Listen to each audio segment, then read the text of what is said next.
Robb Young is a strategic business consultant and a writer. His book Power Dressing, dedicated to the style of women in power, is a bestseller.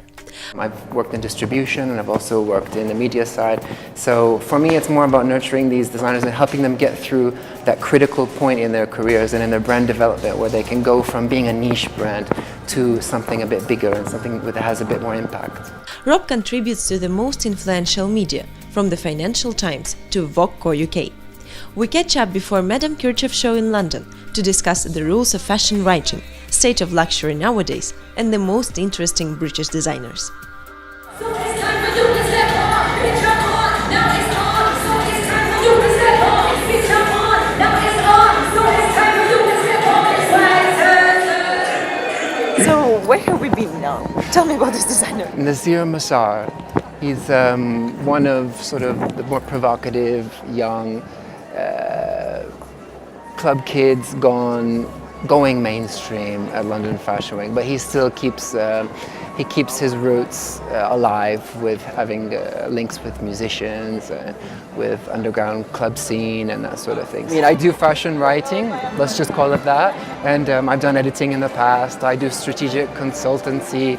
I have also done distributor work, so I wear many hats in the fashion business, to be honest.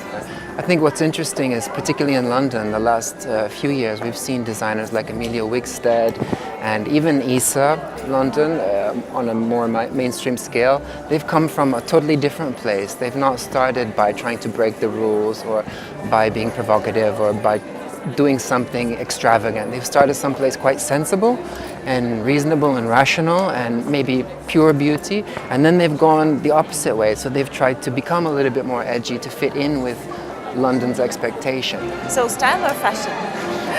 Personally, I prefer style, but we can't have style without fashion because fashion constantly proposes the elements and the tools that we need in order to create our own style. So they work hand in hand usually, but fashion can be many of the stereotypes that people accuse it of, superficial and bitchy and all of this, whereas style doesn't have that same baggage. So for that reason as well, I think people like me tend to prefer to call ourselves people who are interested in style.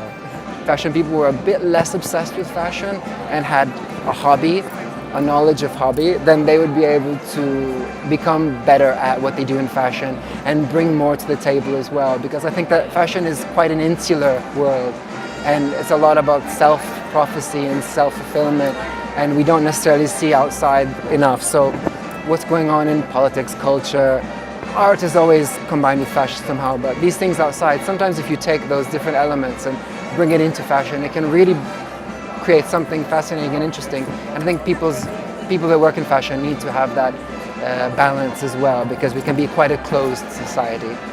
Which direction British fashion, or maybe fashion in general, is taking now? Because it's always changing. Well, I think that because fast fashion has had such a very big impact on the fashion industry, and everyone's quite obsessed with it, not only as a product but also a movement, that the slow fashion movement that's been bubbling up the past couple of years is something that we should all pay attention to, not only for ethical reasons, but just because it is something that as humans we can embrace a bit more easily than the whole fast fashion cycle. Speed of our modern lives and speed of fast fashion is too much, and so I think that the slow fashion movement of couture, demi-couture, and also just taking time and craftsmanship is something that's quite important.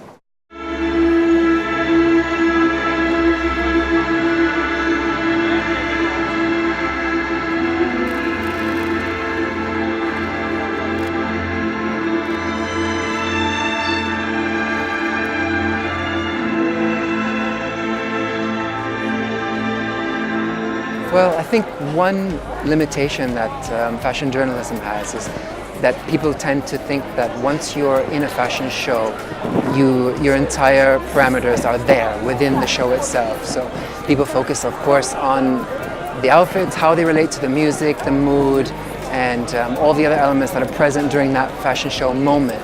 But what for me is sometimes more important is relating it out into the bigger picture of culture and society, things that are happening in the world, and see if there's any link. Sometimes there's an impact and there's beauty and there's a message that you can only find in that moment, in a certain place, a certain time that a fashion show or a fashion presentation is happening.